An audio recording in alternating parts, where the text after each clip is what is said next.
Welcome to the season finale of Pondering the Orb. I'm Jay Reckward, the Wandering Fantasy author. It has been a thrill to be with you these past 12 episodes. Thank you so much. Let's get started.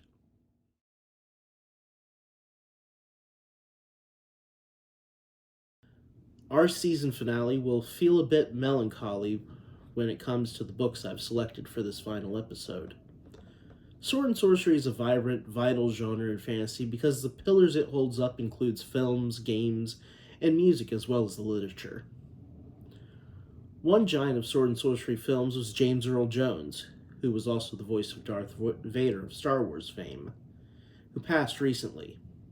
From acting to civil rights, he has brought his voice to bear in astounding ways, and for our season finale, he will be the first we honor with this reading. Famous for his character of Thulsa Doom, who influenced me greatly in terms of how I write villains, Jones provided a weight and presence that made 1982's Conan the Barbarian such a success, cementing the Cimmerian among the annals of fiction beyond the page. Yet the character of Thulsa Doom was not originally a villain Howard wrote for Conan, but for the Cimmerian's earlier incarnation, Kull of Atlantis.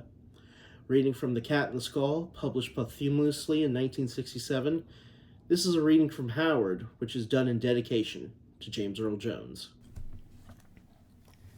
The Cat and the Skull by Robert E. Howard. "And I," said Kull, "give you my word, which has never been broken, that no man shall break the taboo or molest you in any way again." The late king replied with a stately inclination of his lordly head and a gesture of his hand. "And I believe you, for you are different from any earthly man I ever knew. You are a real king, and what is greater, a true man." Kull thanked him and sheathed his sword, turning toward the steps. "Know ye how to gain the outer world, King of Velusia?" "If I swim long enough, I suppose I shall find the way. I know that the serpent brought me clear through at least one island, and possibly many, and that we swam in a cave for a long time." "You are bold," said the late king, "but you might swim forever in the dark." He raised his hands, and a behemoth swam to the foot of the steps. "A grim steed," said the late king, "but he will bear you safe to the very shore of the upper lake." "A moment," said Kull. "Am I at present beneath the island or the mainland? Or is this the land in truth beneath the lake floor?" "You are at the center of the universe, as you are always. Time, place, and space are illusions, having no existence save in the mind of man, which must set limits and bounds in order to understand. There is only the underlying reality, of which all appearances are but outward manifestations, just as the upper lake is fed by the waters of this real one. Go now, king, for you are a true man, even though you are the first wave of the rising tide of savagery which shall overwhelm the world ere it recedes." Kull listened respectfully, understanding little but realizing this was high magic. He struck hands with the late king, shuddering a little at the feel of that which was flesh, but not human flesh. Then he looked once more to the great black buildings rearing silently, and the murmuring moth-like forms among them, and he looked out over the shining jet surface of the waters, with the waves of black night crawling like spiders across it. And he turned and went down the stair to the water's edge, and sprang on the back of the behemoth. Eons followed, of dark caves and rushing waters and the whisper of gigantic unseen monsters, sometimes above and sometimes below the surface. The behemoth bore the king, and finally the fire moths leapt up, and they swept through the blue of the burning water, and Kull waded to land. Kull's stallion stood perfectly where the king had left him, and the moon was just rising over the lake, whereat Kull swore amazedly. "A scant hour ago, by Valka, I dismounted here." I had thought that many hours and possibly days had passed since then. He mounted and rode toward the city of Velusia, reflecting that there might have been some meaning in the late king's remarks about the illusion of time. Kull was weary, angry, and bewildered. The journey through the lake had cleansed him of the blood, but the motion of riding started the gash in his thigh to bleeding again. Moreover, the leg was stiff and irked him somewhat. Still, the main question that presented itself was that Seremes had lied to him, and either through ignorance or through malicious forethought had come to near sending him to his death. For what reason? Call cursed, reflecting what Tu would say in the counselor's triumph. Still, even a talking cat might innocently be wrong, but hereafter Call determined to lay no weight on the words of such. Call rode into the silent, silvery streets of the ancient city, and the guard at the gate gaped at his appearance, but wisely refrained from questioning. He found the palace in an uproar. Swearing, he stalked to his council chamber, and thence to the chamber of the cat Seremes. The cat was there, curled imperturbably on his cushion, and grouped about the chamber, each striving to talk to the others, were Tu and the chief counselors. The slave Cthulhus was nowhere to be seen. Call was greeted by a wide acclamation of shouts and questions, but he strode straight to Seremes' cushion and glared at her. "Seremes," said the king, "you lied to me." The cat stared at him coldly, yawned, and made no reply. Call stood, nonplussed, and Tu seized his arm. "Call, where in Valka's name have you been? Whence this blood?" Call jerked loose irritably. "Leave be," he snarled. "This cat sent me on a fool's errand. Where's Brule?" "Call!" The king whirled and saw Brule stride through the door, his scanty garment stained by the dust of hard riding. The bronze features of the Pict were immobile, but his dark eyes gleamed with relief. "Name of 7 devils," the warrior said testily to hide his emotion. "My riders have combed the hills and the forest for you. Where have you been?" "Searching the waters of Forbidden Lake for your worthless carcass," answered Call with grim enjoyment at the Pict's perturbation. "Forbidden Lake!" Brule exclaimed with the freedom of the savage. "Are you in your dotage? What would I be doing there? I accompanied Kanu yesterday to this foreign border, and returned to here too, ordering all the army to search for you. My men have since then ridden in every direction except Forbidden Lake, where we never thought of going." "Seremes lied to me," Call began, but he was drowned out by a chatter of scolding voices, the main theme being that the king should never ride off so unceremoniously, leaving the kingdom to take care of itself. "Silence!" roared Call, lifting his arms, his eyes blazing dangerously. "Valka and Hotath, am I an urchin to be raided for truancy? Tu, tell me what has occurred." In the sudden silence which followed this royal outburst, Tu began.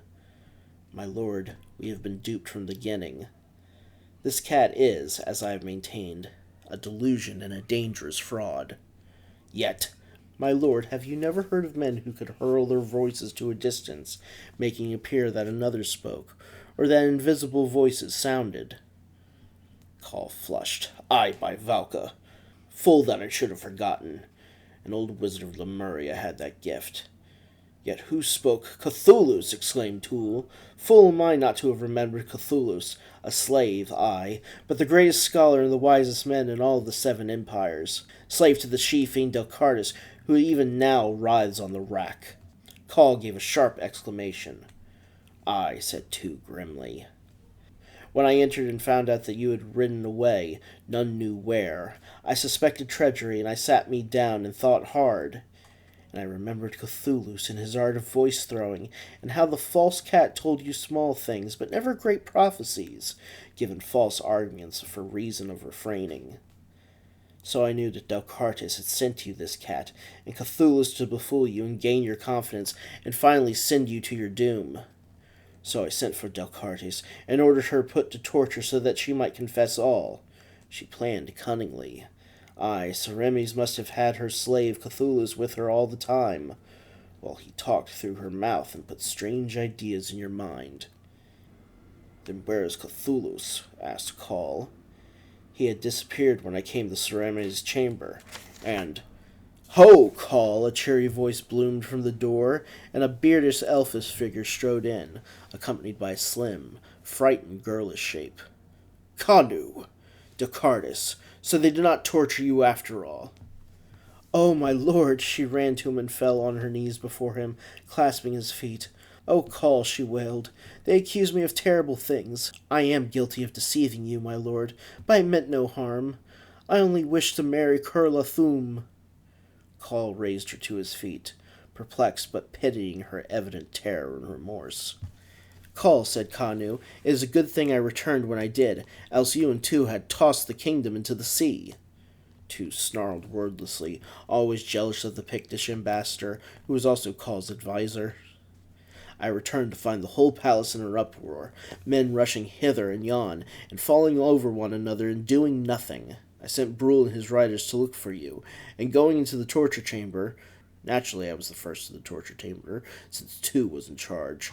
The Chancellor winced. Going to the torture chamber, Kanu continued placidly, I found them about to torture little Descartes, who wept and told all she had to tell, but they did not believe her.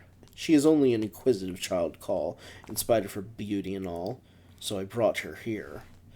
Now, Kull, Descartes spoke the truth when she said Cerames was her guest and that the cat was very ancient. True, she is a cat of the old race, and wiser than other cats, going and coming as she pleases, but still a cat. Descartes has spies in the palace to report her such small things as the secret letter you hide in your dagger sleeve and the surplus in the treasury. The courtier who reported that was one of her spies, and had discovered the surplus and told her before the royal treasurer knew. Her spies were your most loyal retainers, and the things they told her harmed you not and aided her, whom they all love, for they knew she meant no harm. Her idea was to have Cthulhu, speaking through the mouth of Cerames, gain your confidence through small prophecies and facts which anyone might know, such as warning you against Thulsa Doom. Then, by constant urging to let Kull of Atlantis marry Descartes, to accomplish what was Descartes' only desire.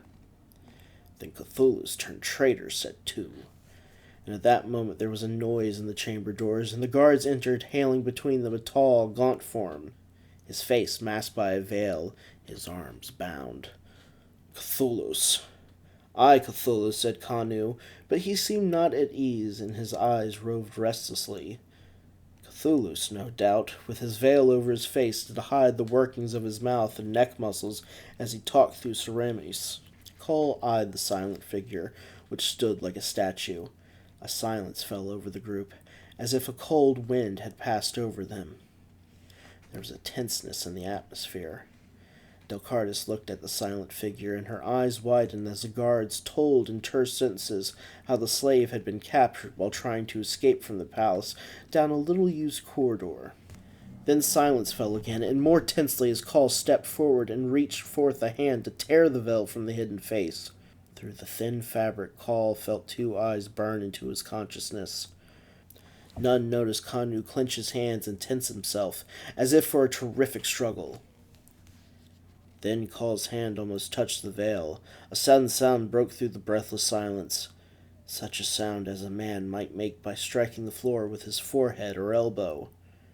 The noise seemed to come from a wall, and Kull, crossing the room with a stride, smote against a panel, from behind which the rapping sounded. A hidden door swung inward, revealing a dusty corridor, upon which lay the bound, gagged form of a man. They dragged him forth, and standing him upright, unbound him. "Cthulhu!" shrieked Descartes. Kull stared. The man's face, now revealed, was thin, and kindly like a teacher of philosophy and morals. "Yes, my lords and ladies," he said, "that man who wears my veil stole upon me through the secret door, struck me down and bound me.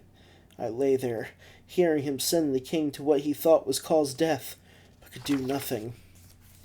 "Then who is he?" All eyes turned toward the veiled figure and stepped forward. "Lord King, beware!" exclaimed the real Cthulhu. "He's—" Kull tore the veil away with one motion and recoiled with a gasp. Descartes screamed, and her knees gave way. The counselors pressed backward, faces white, and the guard released their grasp and shrank horror-struck away.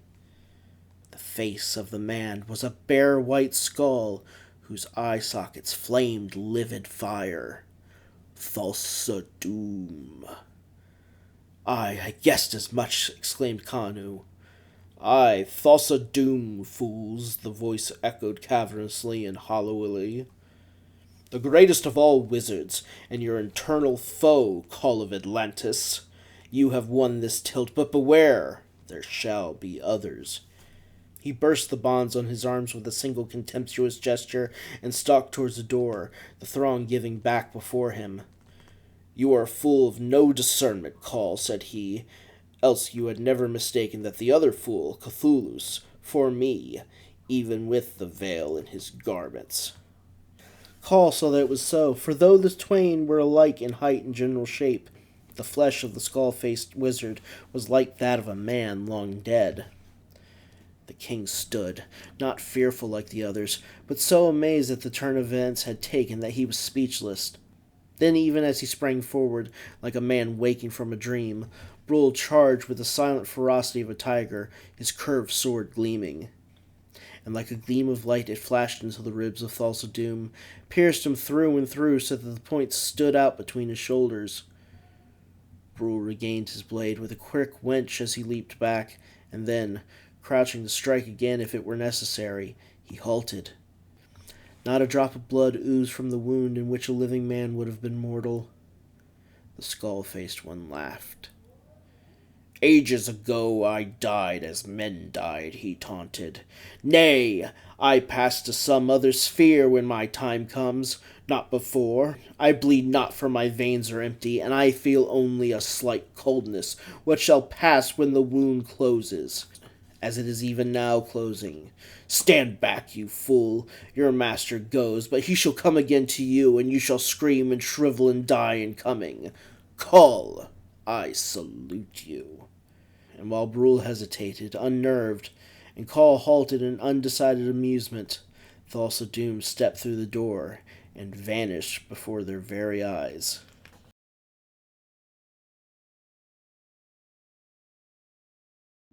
Unfortunately, our new book section is also made in dedication, but to someone who appeared on this season of Pondering the Orb when we previewed the Chronicles of Hanuvar by Howard Andrew Jones.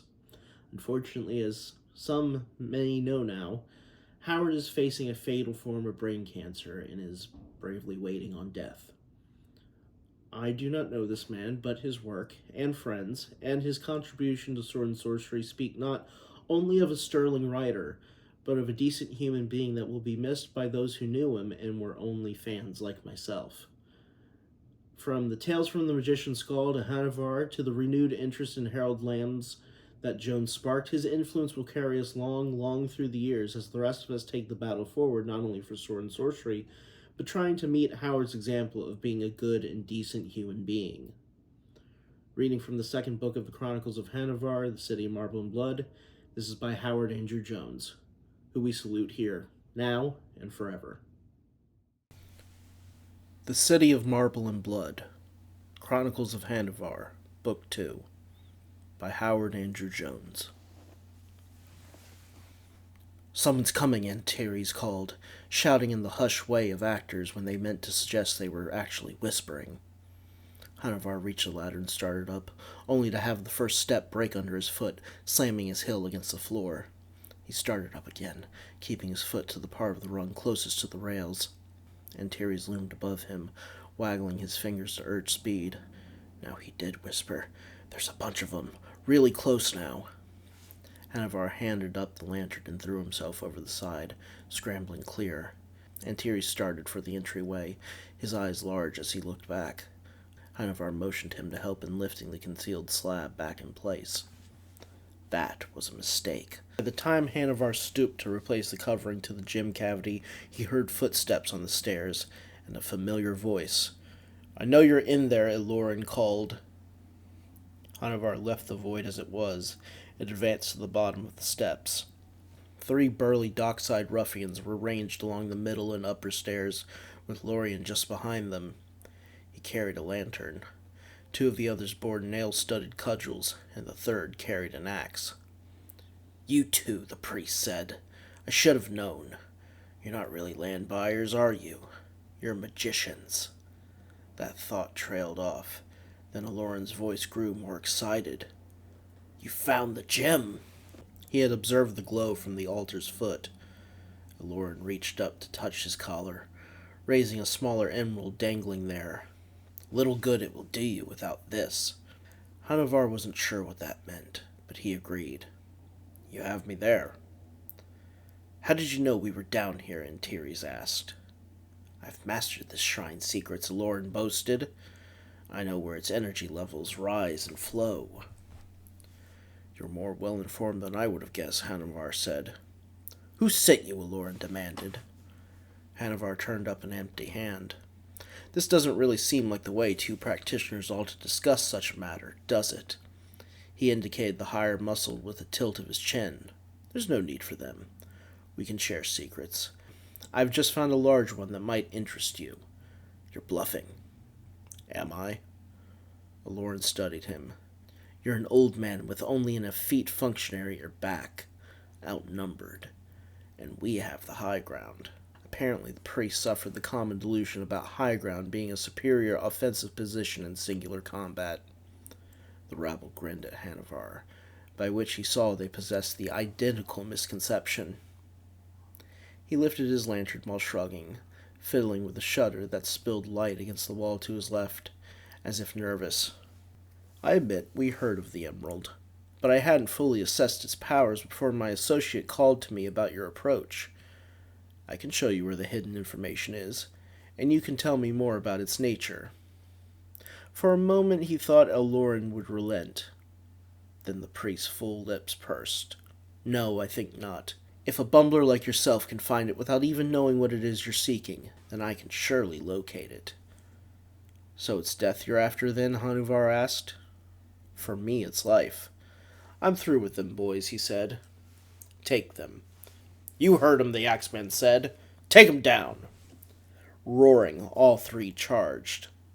When the first reached the second stair from the bottom, his cudgel lifted overhead. Hanuvar beamed lantern light into his face. The fur-draped attacker turned his head, squinting against the glare. At the same time, Hanuvar drew and sliced the thug's protruding abdomen. Blood sprayed. The thug screamed and Hanuvar shoved him to the right, tripping the cudgel-bearer rushing for Antares. Off balance, that man stumbled down the final stairs. That was all the advantage Hanuvar could give his friend, for the third and final attacker, a hirsute blonde, leapt at him with his axe raised. While still in midair, the attacker discovered Hanuvar's lantern flying at his face. He warded himself with one arm and managed a fair landing, but his axe was out of line, with his arms exposed. Hanuvar's sword blows sheared straight through one forearm and halfway into the other. The axe dropped with the severed hand, and the ruffian shrieked in agony. A glowing, faceless humanoid shape streamed past Hanuvar and pressed to the axeman. Hanuvar's skin chilled, even as the flow of blood from the terrible wound he had delivered slackened and stilled. Aloran called out in heavily accented Turian. Attack him! The older one! Him! The faceless thing abandoned the pale axeman, who toppled limp and bloodless. Then, swift as a winter wind, it swept forward. Not to Hanuvar, but to the man with the bloody belly wound, whose cries of pain rose to grasp of terror as it sank upon him. This was apparently too much for Antares' club-wielding assailant, who gave up chasing the Hurin to dash for the stairs. His face was twisted in panic. He must have seen Hanuvar as an obstacle, for he came in with a wild swing. Hanuvar ducked and skewered him. He pulled out his blade as his opponent doubled over, then sliced again and kicked him clear. The attacker dropped, writhing in his death throes. Hanuvar pulled his throwing knife. Not that one, Aloran shouted. Him! Him! He pointed at Hanuvar, but the green spirit did not depart the man who moaned more and more feebly beneath its attentions. Hanuvar took a long stride and hurled his knife. The cast was true, but the priest shifted, and the blade sank not into Aloran's throat, but his upper chest. He put hands to the blade, groaning in Turian. Come back to me! Share the life! Give me the life! As Hanuvar charged, Aloran called out another phrase that sounded to Darren. The priest collapsed against the stairwell, gasping as he yanked the knife free. He raised his emerald pendant like a shield. Hanuvar closed, grabbed the pendant, and yanked it forward. The heavy chain didn't snap as he expected, but it did pull the priest toward him, so that Aloran seemed to dive onto the sword Hanuvar thrust through his midsection. And then the glowing, man-sized entity was upon them. It spilled its emerald radiance, delivering warmth at the same moment, as though it were the personification of a gentle summer day. Muscles throughout Hanuvar's body twitched, so they could no longer finally control his actions. He retained hold of his sword, but was unable to drive it on to Aloran's heart. His grip likewise froze upon the necklace. His quivering calves could not hold him upright, and he sank to his knees, fighting for balance with one leg resting on a higher step than the other. And yet, despite his anxiety over his inability to control his movements, the intensely tingling sensation passing over him was not unpleasant. He just managed to turn his head to observe the man-thing at his shoulder, seeing only the suggestion of hollows where eyes could be. It was otherwise featureless. The green light streaming forth blended with the being's extended digits. Of a sudden, the creature's form diminished, its outlines fading till nothing was left but a glowing central core, which retains its full brightness for a moment longer until only the hands were left, shedding light. And then that radiance too vanished, and the thing was gone, its physical presence expended with its spell. Hanuvar's muscles ceased their shaking. He released his hold on the necklace, discovering that the stone it had framed was cracked and blackened. He flexed his free hand and looked back to Aloran. The priest's lantern sat beside Hanuvar's reddened knife, and a shrunken body slumped in blood-soaked robes. It was only when Hanuvar leaned closer that he saw a pale boy with a young version of Aloran's features lying in the midst of the blood-soaked cloth. Fearful eyes and that smooth-skinned face looked up at him, and Aloran spoke with a voice pitched higher than before. "Don't kill me." "I have already killed you," Hanuvar said, "but I can make your final moments less painful."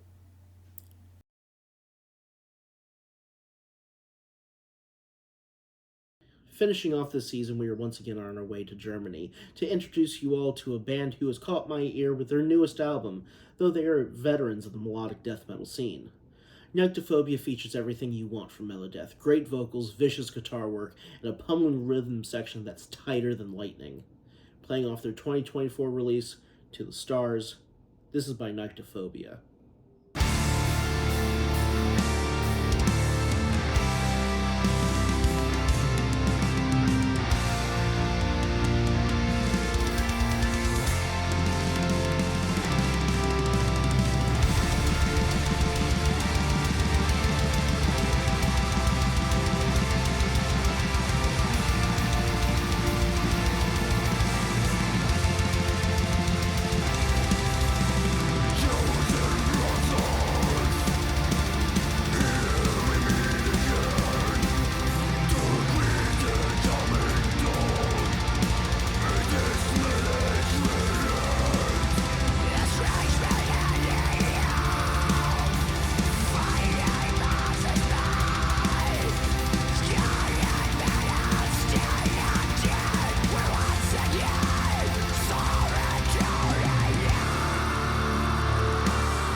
Before we go, let us go beautifully. If there was a synthwave artist this year who captured my ears and exemplified what I find best about the genre, it was UK's electronic wizard and master of some of the most gorgeous aesthetic that I have ever feasted upon, the wonderful La Avenue. This is certainly not the first time you've heard them, and it certainly won't be the last. Playing from 2021's absolute masterpiece, Lemon Crush, this is Kelly by La Avenue.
And that is it for Season 3.